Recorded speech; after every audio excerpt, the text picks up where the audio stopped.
This program is designed to provide general information with regards to the subject matters covered. This information is given with the understanding that neither the hosts, guests, sponsors, or station are engaged in rendering any specific and personal, medical, financial, legal, counseling, professional service, or any advice. You should seek the services of competent professionals before applying or trying any suggested ideas.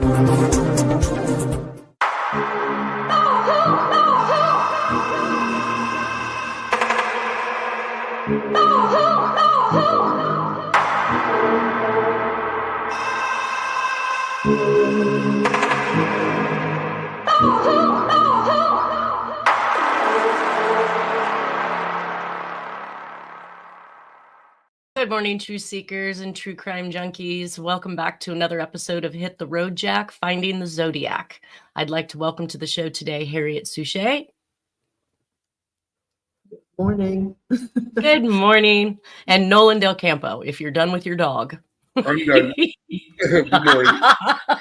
Good morning. Oh, here we go. Stepping back into the Zodiac. I'm so happy to be back after that wrongful conviction case. I'm still waiting on some final answers that we'll do some follow-up at some point in time once those come in.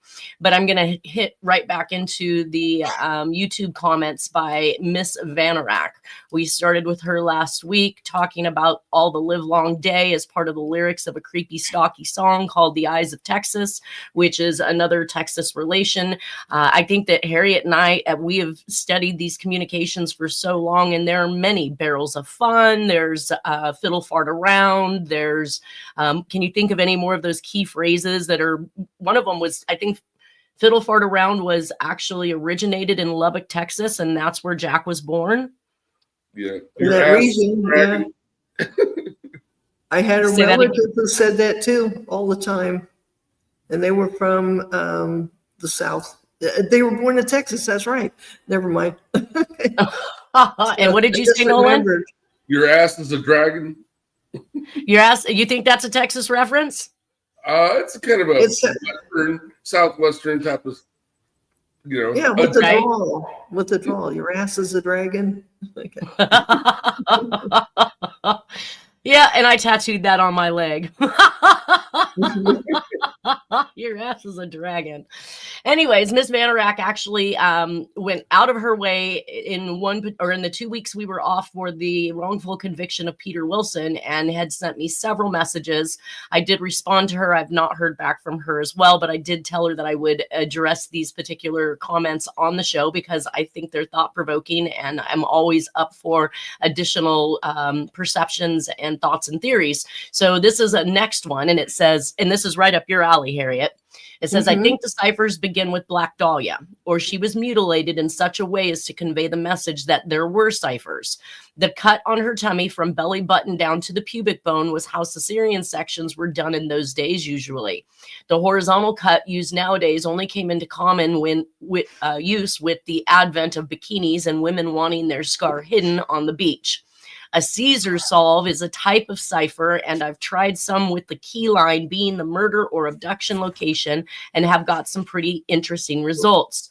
I've found consistent references to the film industry, and from there further visual clues and hints about who in the industry is into sadism. It's rife then as now. Also possibly back at the source is the 1931 German film called M, about a serial killer of little girls, produced by another Roman emperor, Nero Films. So many fled Germany at the start of World War II and came to America or UK. Now, Harriet, I thought you were going to have all kinds of stuff to say about this. Yeah, that's actually going to... Hold on, Harriet, hold on one second. Go ahead, Nolan. I think M is directed by Fritz Lang, a famous German film director. Gotcha. I have no idea what she's talking about, and I couldn't even begin to Google just M to figure that out.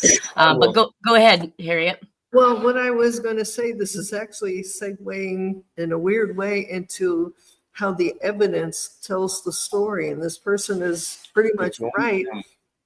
That's where I started cutting my teeth, literally on the cipher stuff, was how Elizabeth Short was, her feet were pointing to the north, I remember right.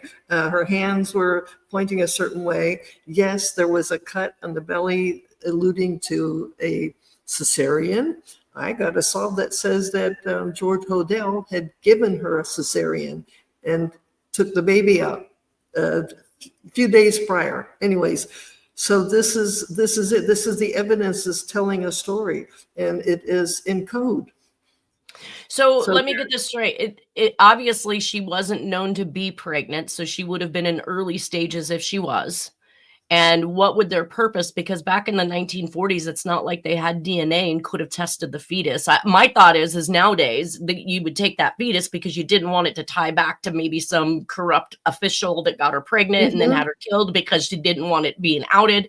But back in the 1940s, it's not like you had that type of DNA resource to be able to determine who that baby belonged to, right?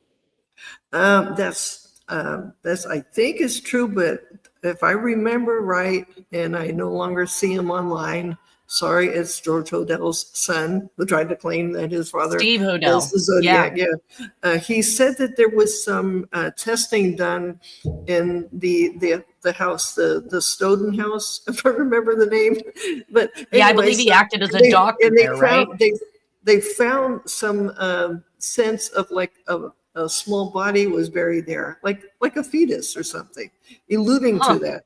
So anyways, and I got a whole bunch of solves that are talking about that weird house. But again, it goes back to what this person is saying. It is code. I've seen it in future things, how somebody was laid out, a shirt was next to them, a ring was laid next to them that they probably didn't own, everything in code. So they're actually pretty much right. It's code. It's a cipher. Well, in a weird way. You actually believe that this code existed well before Black Dahlia, though, right? You're saying that maybe even in the 1800s or earlier. Yeah, that's what I'm finding out when I'm stuck in 1888 now, because I wanted to do it. I ran out of the stuff to decode for Jack stuff. So I got stuck into. Well, let me give you more. Yeah, let's see, because that's how I got it. And when I'm finding out, they were using the same system of how something was laid out, something was put on an envelope without a stamp. Like Dahlia, I think we have some envelopes or a postcard without a stamp. Everything, it's all code. He was notorious for either over postaging or not using any postage at all. So that is true in both cases. All right, on to her next one then. Well, let me see if there's anything I wanted to say about that reference. Well, we know that there's references to the film industry. A lot of the Zodiac communications either allude to, Japanese movies or different films like The Badlands. In one of his communications, he's constantly hitting at the media. Most Dangerous Game. Yeah, Most Dangerous Game. Yeah, I mean, it's just over and over again. I couldn't throw a stick at this case and not hit either a reference to a book, a passage to a book, magazines like D.B. Cooper, that he used cutouts from the Playboy magazine. So there's always something that's going back to the media here. Yeah, the Charlie Chan film that was filmed at Treasure Island. Right. Over and over again, we're going to see those references and everything. Her next comment is, I think the arrows on the Grimes sister shed writing is the outline of a constellation. Let me correct that for the listeners, is that it wasn't on the shed. It was on a 2x4 that was found on a shed at or near a park area nearby. I mean, at least within probably a mile or so of where the girls were killed. And this was, again, 2 girls that were abducted. They were on their way, I believe, to an Elvis Presley event. I want to say they kind of basically ran away. They were supposed to go to the movies, but then they left town to head to this event and were kidnapped and then ultimately killed. And this 2x4 that was found in a shed nearby had some markings on it, which included arrows. Now, I heavily talk about the arrows that are being used in the Zodiac communications because there was always an arrow drawing somewhere. And this goes all the way back to Black Dahlia. We saw when he said that Armando Robles, I don't know if I'm saying his name correct. I know it's Armando, but he had knocked him out, basically stole his wallet, and then had photocopied his picture, and he wrote next, and I saw my very first arrow in these particular communications. So it goes back pretty far with the arrows. So she says she thinks that the writing is the outline of a constellation. Sorry, how do I mute me? I'm not sure. Does she have an idea what constellation it would be? No, but everybody wants to draw often in NASA stuff. Orion is big with NASA. It's gone. Well, and I should have kind of pulled out the actual image that she's talking about to show the 2x4. I have no clue how she's acclimated this to any type of a constellation, because it's written, there are words like please and stop or something like that, me, and then these arrows are drawn, but they're on a 2x4 that's elongated. So I don't know how that makes a constellation at all in her mind. I did ask her to share this stuff with me, to email me, to, let's talk about whatever your thoughts and theories and your solves are, and I'd be willing to have you on the show, but I never heard back from her. So I'm at a loss as to how to answer what her perception is. I just know that when I look at those arrows on that 2x4, to me, they don't represent a constellation based on where they're placed on the board. She says, hence it being at various angles, depending on the time of year and global viewpoint. And I think everybody wants to tie this back to the Zodiac the Zodiac system in constellation terms, or horoscope terms, but I don't really see that being the vice. We've discussed before that Jack was a rancher. He was born on a farm, that he knew the Farmer's Almanac, which is all your solstices, when winter's coming, when it's safe to plant, all of these different time frames that also revolve around this constellation idea. It says, let's see, hence it being at various angles depending on the time of year and global viewpoint. Lots of constellations have gone out of common usage. They use the B on me, which is a constellation above Aries, and I was born under the sign of Aries. Balance on the drawings with the Jenny Lynn Pookie letter are also a heart-shaped constellation on that angle, the constellation of Dorado. I don't really know my constellations to be able to speak about this, but I feel like the Pookie letter, do you know anything about that communication? I'm going to have to look that up, but there's your next one. Constellation of Dorado. Okay, I think I've seen something many, many years ago. Okay, Jack, when he was born, the time he was born, in that part of Texas, these constellations were going over him. It's almost as if in code, it's trying to say, I'm this guy who was born under these constellations. I'm trying to remember what that was, but, and then you had Dorado. Dorado is a place in Colorado, I think. So he's got some big Colorado connections. We know that. Well, and at one point in time, Jack had purchased a portion of acreage up in the El Dorado area.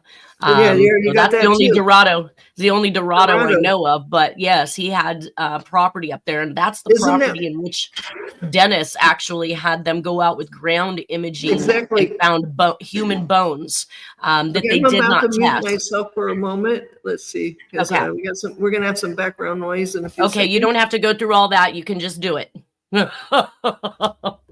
All right, on to the next one.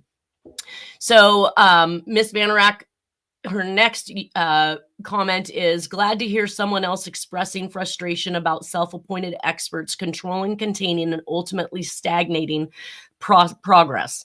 This needs to be solved because it is so much more than 5 murders in California in the late 1960s. It announced its arrival in the UK to the general public in the first ever episode of BBC Crime Watch in June 1984 on YT, and the murder of Colette Aram, complete with cipher confession letter from the perpetrator. Now, I'm not sure who this individual is. I've not heard the name Colette Aram, but it sounds to me like this may be why I see people from the UK trying to tie back and forth this Zodiac reference. We talked about the what was the murders in the Lover Lanes in Sweden, right? No, and I was stated Italy. Italy. Okay. Yeah. Well, I had stated that I didn't believe Jack was a part of them, but that the group possibly could be. Now you're starting to see where they are putting together things that are happening in the UK and coinciding that with Zodiac mischief, basically. So it is likely that this group is all around the world, and I would suspect so. It's global. It's been global. I'm finding it since 1888 for sure. Anyways. Gotcha. But you brought up about the Italy connection. Let me say something really quick. What I found out about those Lovers Lane murders, they all have names with shoe companies, some of them very expensive. And the last one did own a shoe store in Europe. So there's the connection right there. So anyways. Well, how is the shoe store a connection? I don't understand. That person was also murdered, but was quite wealthy, kind of like a Beverly Hills type shoe store, but in Europe. And I'm like, there's something there. It has something to do with the fashion industry and the very expensive shoes. And all those names all have something to do with shoes. Anyways. We might have to revisit that at some point in time. Well, Miss Vanerack goes on in her next comment to say, I think Disney is pivotal. I think you're right, Ms. Vanerack. I've found a lot of relation to Disney throughout this progress and time frame. It says after his first success in the 1930s, he investigated big time in Texas, or he invested big time in Texan oil drilling. So basically, she's indicating what Walt Disney has expanded into oil. And we know that oil is a big theme around all of this. In fact, our next murder that's going to be coming up, we're going to talk about how that father of the murdered victim believes that somebody from the oil industry was involved with his daughter's death. So it says father Irish, hence the connection to horse racing, and his mother half English and half German. He was big in Germany, even pre-war. Mickey Mouse is in the background in the shops in the 1931 German pervy murders film called M. Oh, we're back to M again, Nolan. Yep. Have you watched this movie? I think when I was in my 20s, in film school.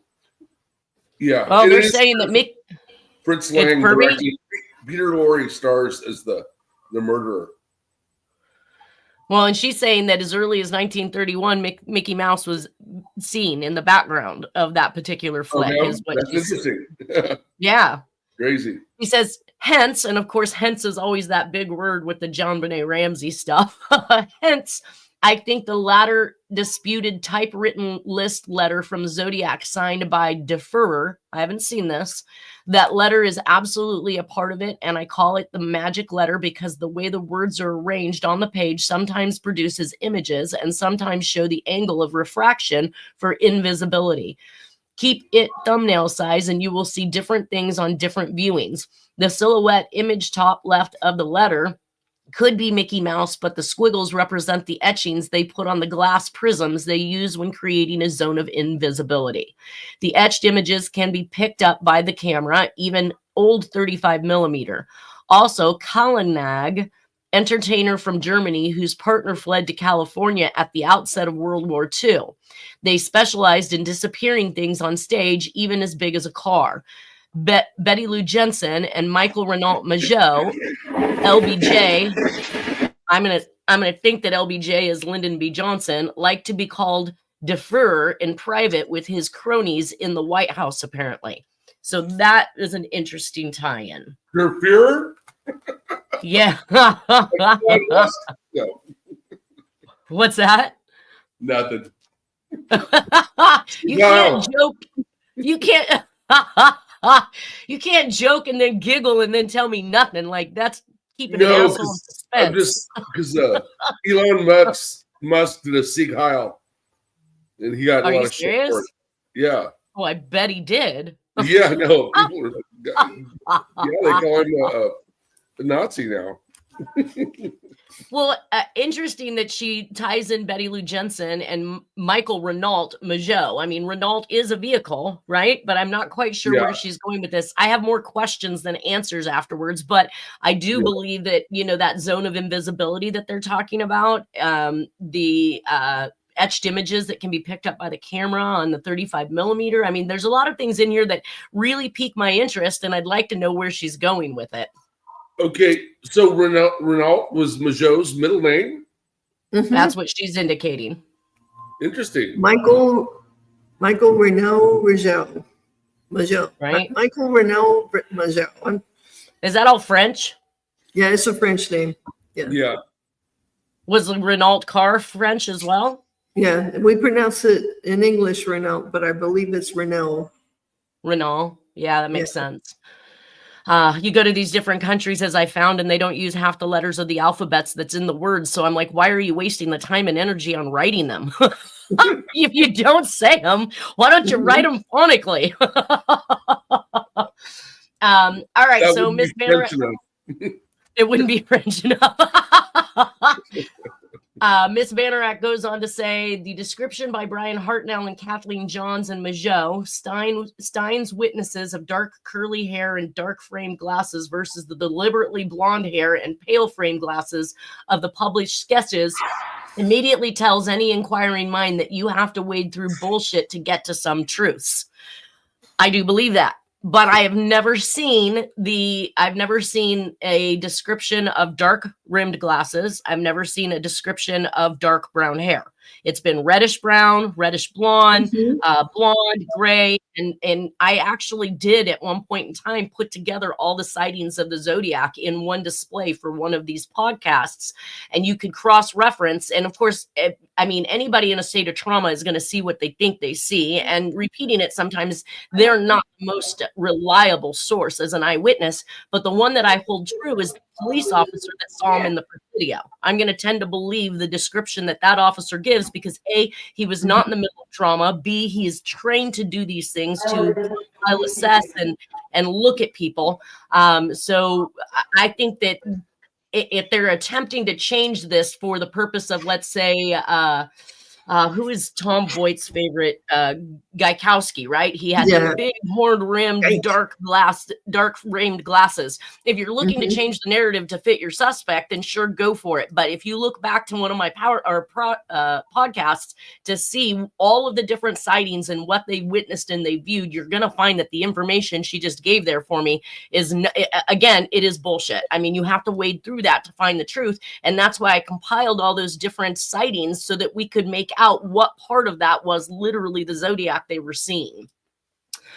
CD446 says, I love all the authors, Zodiac Unmasked, The True Identity of the Zodiac, Zodiac Solved, etc. If any of those titles were true, the FBI would have closed the case and signed off on their suspect. This hasn't happened. I personally appreciate her for saying that, because that's what we get year after year. I get phone calls from friends, and even Nolan Nanette, did you see the new Zodiac that they've got out? And they start out with some headline like Zodiac identified, right? And they blast this all across the world, as they've done in many different cases, like Deborah Perez and her faulty suspect. But and then when they recant it, and there's something by the FBI saying, no, this is not closed, no, this is not the person, it's this little tiny blurb that actually gets out there to retract that particular press release, and it doesn't go but barely right out of our area. So it doesn't go around the world to say no. And this leads everybody to believe at one time or another that there's a whole new suspect and they've solved the case when they haven't.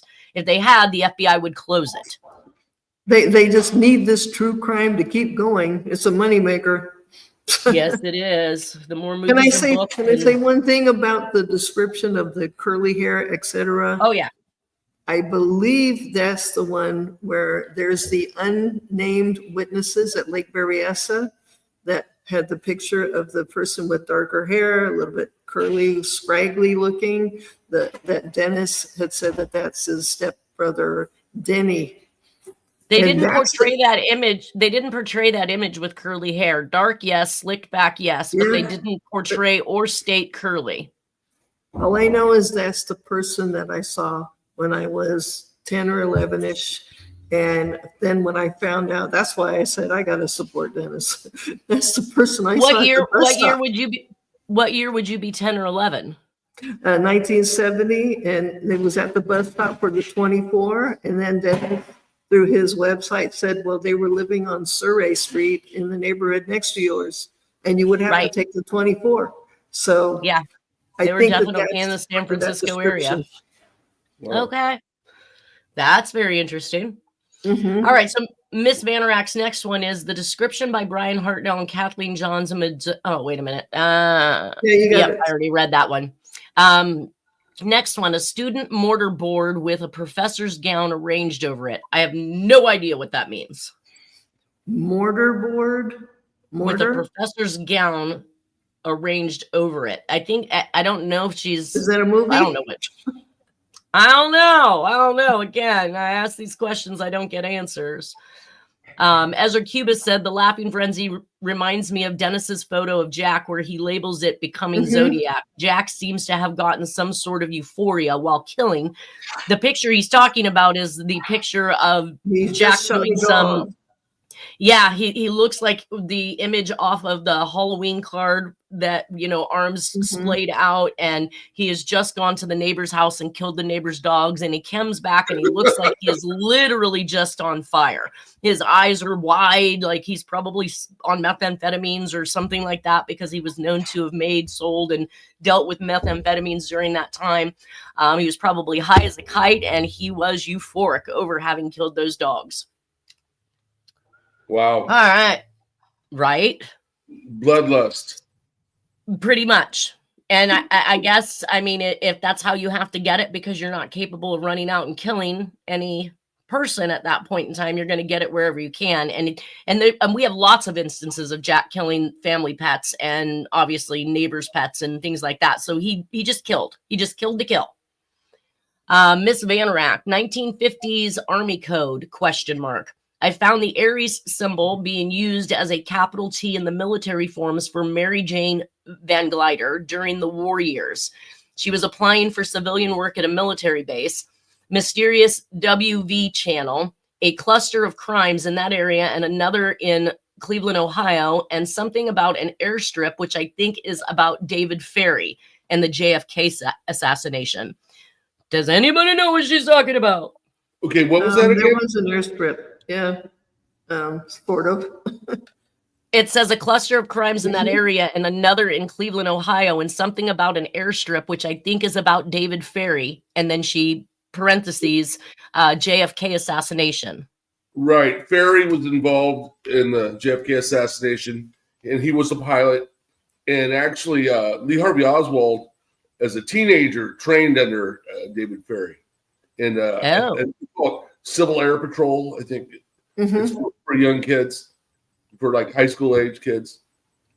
Gotcha. And that was prior to Oswald joining the Marines.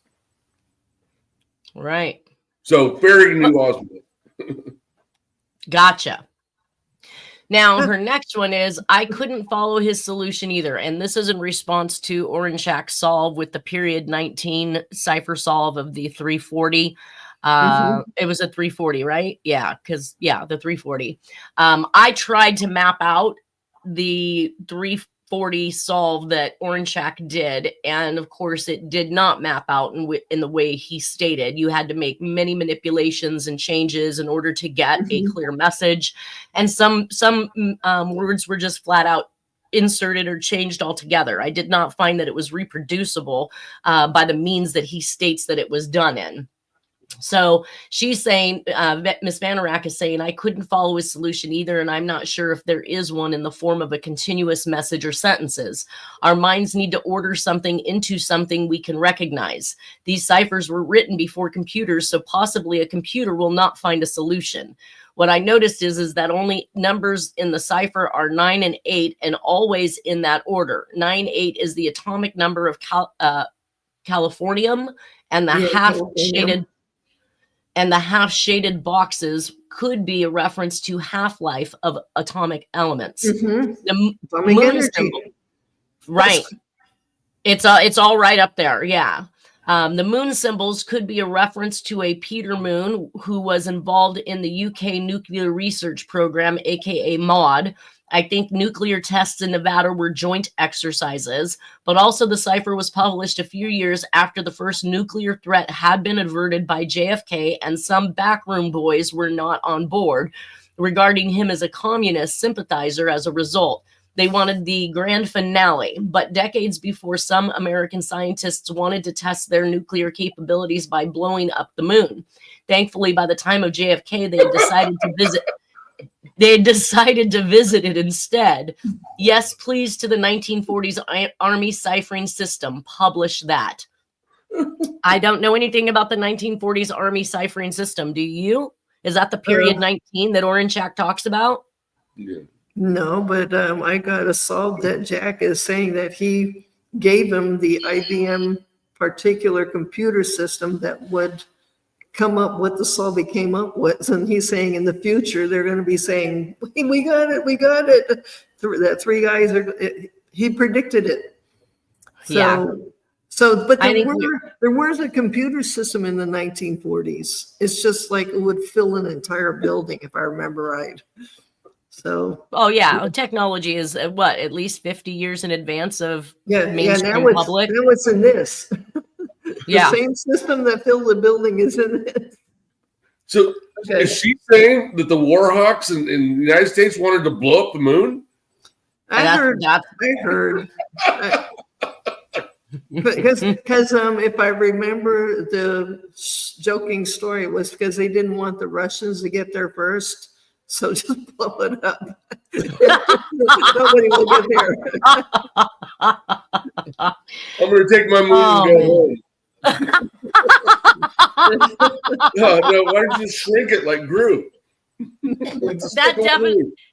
That was definitely coming out of a ball player's mouth. I'm going to take my ball and go home. Yeah, we can't have the moon, neither can you. Come on. Well, maybe like that last people that were making things disappear, all they did was merely make it look like it disappeared. Mm-hmm. Somebody, Glenn Collins 7670 writes, "You lost me in the beginning. What cipher recently got solved? Not referring to the 340, are you? I already know about that one. I don't understand. I don't know why I even put that one in here. I must have thought that was Van Iraq, and I just kept on going." Anyways, back to more of Van Iraq. She said, "Crime and Punishment book. Student drops out but can't admit to his family back home. Pawns his valuables, and when that runs out, he kills the pawnbroker and takes her loot. The Leopold and Loeb, which could have been inspired by the book, he shadows the police investigation, offers his help, and talks of little else, which pretty soon draws attention to himself. Found guilty, long stint in Siberia breaking stones in a quarry. I think that's it, although I did read The Idiot by the same author many years ago. Both titles fit." So what was the other title? I think the author is Dostoevsky. For Crime and Punishment? Yeah. I don't know what the other book is, but yeah. Yeah, I'm not sure either, but I remember you talking about the Crime and Punishment and whatever that name was. Dostoevsky. Miss Van Iraq goes on to say the Shakespeare quote could be a reference to code breaker Elizabeth Friedman Smith, who broke the codes in the smuggler's shipping during Prohibition and stood in court in front of the mob. Are you familiar with any of that, Harriet? No, but I know, well, bringing up about Shakespeare, and the code system seems to go quite back there. And I'm seeing stuff alluding to what is coming out of the England area.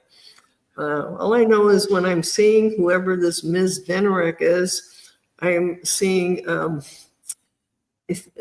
do I say it? I'm wondering, is this Roger Stone talking to you? Because a lot of this stuff is something that you might see in his conversations and people. I've been to the JFK conferences, so it gets, I'm not saying he's weird and out there, but this is things I thought he talked about. How people can get so crazy, and he's also trying to loop people back in. What and maybe quote is the reference to? It says the Shakespeare quote, but what quote? Exactly. They're just completely incomplete statements and messages. What's Shakespeare quote though? Yeah, to be or not to be? I don't know. That is the question. To be Zodiac or not to be Zodiac? That is the question. Oh man. Yeah, I'm left again with more questions than answers. And again, maybe this is somebody portraying themselves as Miss Vanorak when they're technically somebody else. And that's why they're not reaching out to me in order to have these discussions or let me know who they are. I've found this over the years since I've been doing this, that people will pop in. They usually come in incognito or anonymous. They don't really want to tell me who they are. They drop a bit of information off on me. And a lot of times it's good information and it's led me to that next lead or that next communication. But that could be the likes of Miss Vanorak. So if she does reach out to me after covering these to answer any of these questions, we'll do some follow-up in the future. And that brings us to September 1st, 1984, Laura Ann Miller. She was abducted from a convenience store. Tim Miller receives an anniversary. I call it the anniversary finale letter. If you've heard me talk about this letter, I started with it in the very beginning of this entire presentation when I started the podcast almost 3 years ago. And we're going to be seeing it in 2005 as it plays into the whole entire scheme of things chronologically. And today we're just going to talk a little bit about our experience with Tim Miller, the death of his daughter, and we're going to see the letters. So we'll try to get through as much of that as we can. So it says all the bodies were, let me start with Tim Miller receives that anniversary letter in September of 2005. Before 2006, that letter goes missing.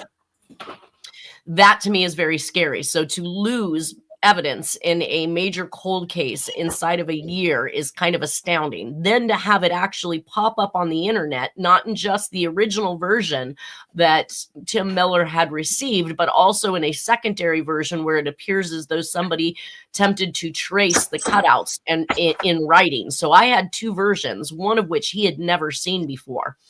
Some of the background in the League City field of stars or deaths, as they refer to this particular area in the crime scene in the Galveston area of Texas. It says all the bodies were laid out in a circle under trees, nude and laid out on their backs with their arms crossed over their chests. So this is how the victims were found. And that's what you were talking about, Harriet, about decoding the forensic evidence and the way that they were positioned, posed, and laid out. We saw this in the OCC case. This is how the children were posed in that crime as well. They were and then arms crossed across their chest. So why they didn't put these two together, I guess, again, it's going to be about time. I want to say that the link analysis detective that I spoke with said that this didn't come about, this idea or concept of link analysis didn't come about until literally the 90s. And they called it like a link analysis, a blindness, basically, because of proximity being so far away, time span being so distant in between, that people didn't naturally put these things together. And that was an art that they were training for in the 90s and when he became a link analysis detective. It says she was last seen using a payphone at a convenience store. This is the same store as Phi, by the way. Heidi Phi, name was. Yeah, Heidi Villarreal Phi. Yeah. Yeah, I think you're right. Heidi Villarreal Phi.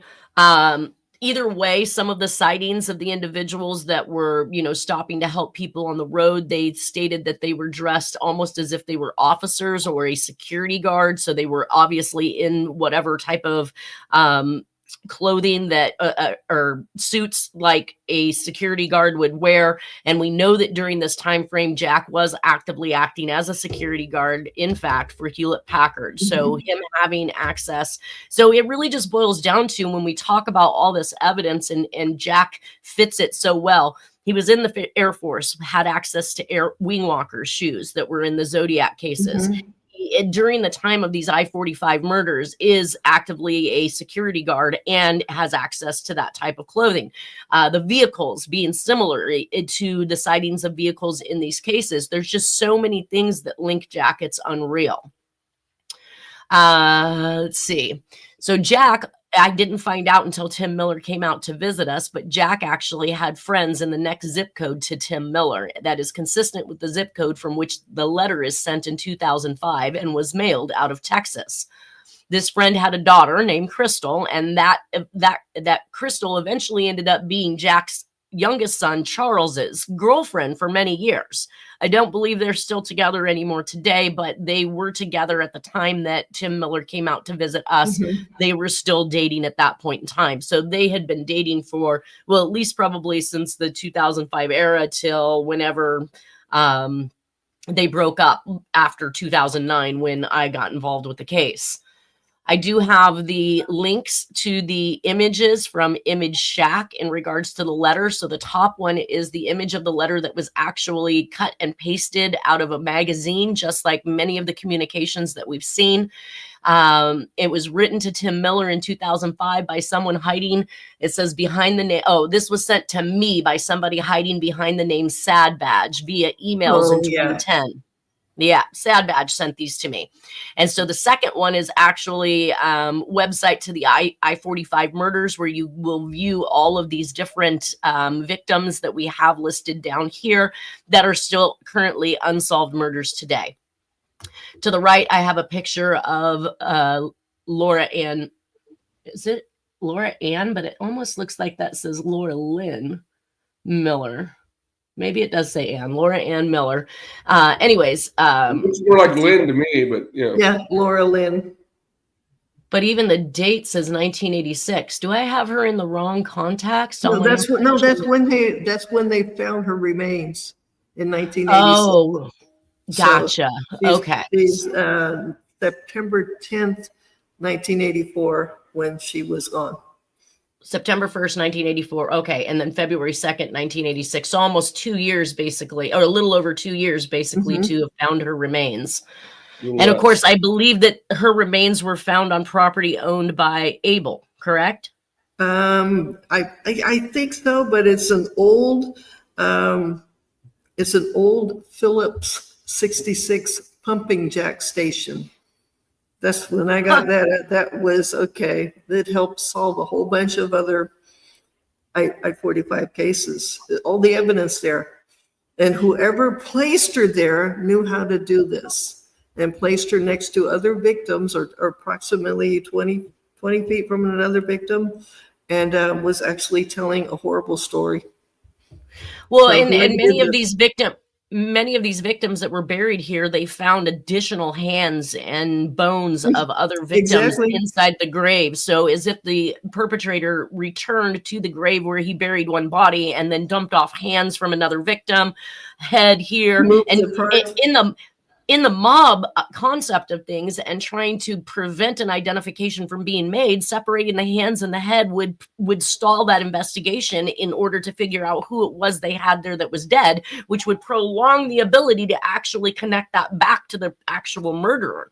So the misplacing of these bones, we've seen it happen, in the Santa Rosa hitchhiker murders. We've seen it happen here in the I-45. And we've seen in different Donna Lass, exactly. Hands, moving the body parts and playing it out. And when you see it from an aerial view, it's actually telling a story. And I want to say that when I was looking at some of these suspects going through these cases, the head or skull of one victim would be found even states away. Now, they wanted to throw down with maybe a coyote traveled that far, but I would have to assume that even coyotes kind of have like their area where they stay in. You know, they're not going to, I found a skull, let me run to Colorado. I don't know. Some things don't sound logical. Either way, I wanted to cover some background information. Let's see here. So on February 13th of 2022, Tim Miller actually calls me out of the blue. Oh, let's back this up. Tim Miller came to visit Dennis and I in, I want to say 2010, after I had basically, I'd say, deciphered the communication that was sent to him. I believe that it was a finale letter where the Zodiac was taking credit for all the crimes that he had committed. The Phantom murders, such as Texarkana Phantom, the I-45. He's talking about the 80s series. So evidently there's two different series of murders that occur, both the 80s and 70s. And wrapping all of that information up around what I knew about the Zodiac, I reached out to Tim Miller and I sent him my work and said that I think we need to speak.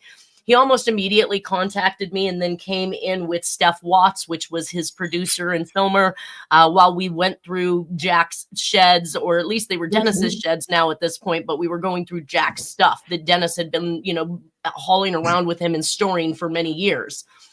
And one of the things that Tim Miller had indicated is that there was no way that Jack could have been the author of this letter because it was mailed out of Texas within the zip code range near Tim Miller, and that Jack was not known to be in Texas in 2005. But on a visit where Dennis went to hang out with Tim Miller, they went to go look for some evidence that was left at Jack's aunt's house. She had some boxes of his belongings at one point in time. She did, unfortunately, eventually end up getting rid of them. She may not have understood what that meant to Jack, because Jack showed up in 2005 wanting these boxes back, only to find out that she'd gotten rid of them because he had not been around in so many years that she didn't feel like she was just going to keep hoarding or keeping a hold of this stuff, and she dumped it. So this places, and she places Jack in Texas in September of 2005 to retrieve those boxes. And of course, we just talked about his relation to the zip code right next to Tim Miller, which is the zip code in which the letter was mailed out of to Tim Miller. There's so many connections here, it's unreal. At one point in time, I had literally sat down and gone through all of the pictures that Jack had taken while in Texas, because I'd stated he visited home a lot. Nearly every holiday, he would make it home to see mom. And these pictures all revolved around unsolved murders and deaths that occurred during those times. And I could actually relate every single picture to the I-45 unsolved murder list. I want to say there was about 1925 murder victims, and I had a picture that placed Jack in Texas during all of these times. Those pictures went missing while Tim Miller and Steph Watts were at my house. One second they were on my pool table with all the evidence that we had pulled out of Jack's stuff, and then a fight ensued because Tim Miller or I think it was Steph Watts actually told me that Dennis wanted to sell them the IDs of the victims. So evidently Dennis had told us for many, many years that he had all the IDs from these victims. I don't know if that information is true and that all their IDs were ever missing. That's not something that you see in these cases when they release the information on it. But that infuriated me, because I wasn't in this to sell things. I wasn't in this to make things. Here I am working for free, basically, doing this case. And to hear that caused me to question Dennis. Dennis got upset with me because now I don't trust him and I'm questioning him. And he never said this to Steph Watts and Tim Miller. I don't know if that I'll ever figure out the truth of this matter. Either way, when that fight ensued, we both separated out of that room, leaving all the evidence on that table. When we came back in to go over it, those pictures were gone. I was no longer able to establish a pattern of Jack being in Texas without them. And I did not have them scanned into my system at that point in time. I think that's probably what preempted me at that point to start scanning every single piece of evidence that Dennis brought me that belonged to Jack. And I would have him bring me tubs of Jack's paperwork, which is how I walk through Jack's life in this presentation. Either way, I was very, very sound on the fact that this is the Zodiac. And then I guess Tim Miller had his own suspect, this gentleman over here to the right, Clyde Hedrick. He believes was involved with the oil industry and what they referred to as super fudge. In his letter, he believed meant or tied back to barrels or oil drums of sludge that was pulled and categorized, kind of like the anthrax strains at Arizona University. That way they could tell if somebody else piped into somebody's rights and started pulling the stuff, the oil from underground. They could cross compare that with those barrels to see whether or not that person had the rights to that particular oil. And he believed this Clyde Hedrick, but you can see this guy up here. He's got no teeth. He doesn't look like he's well-to-do at all. He's so dumb. Okay, what I got, it has to do with Robert Abel and very intelligent people. This guy is so dumb, he doesn't even know where the moon is in the sky. His mind is just not there. So for Tim Miller to say, okay, I'm going to go for a civil lawsuit against this guy and win. It doesn't make any sense. There's no money. There's nothing. Yeah, he did a wrongful death suit, but in 2014, and he won that for an amazing amount of money, which we're gonna have to climb into this information later because we are now down to our last 30 seconds but we will pick up where we left off next week in the Laura Miller case, and more information about Tim Miller and his happenstances in my life and Dennis's life, and him actually calling me back in 2022 to see if I really believed that Jack was the Zodiac. So I would like to, sign off now, tell everybody thank you guys for both being here. Everybody have a great weekend, and we will see you next Friday. Bye-bye. Happy weekend, everybody. See you next Friday. Happy weekend.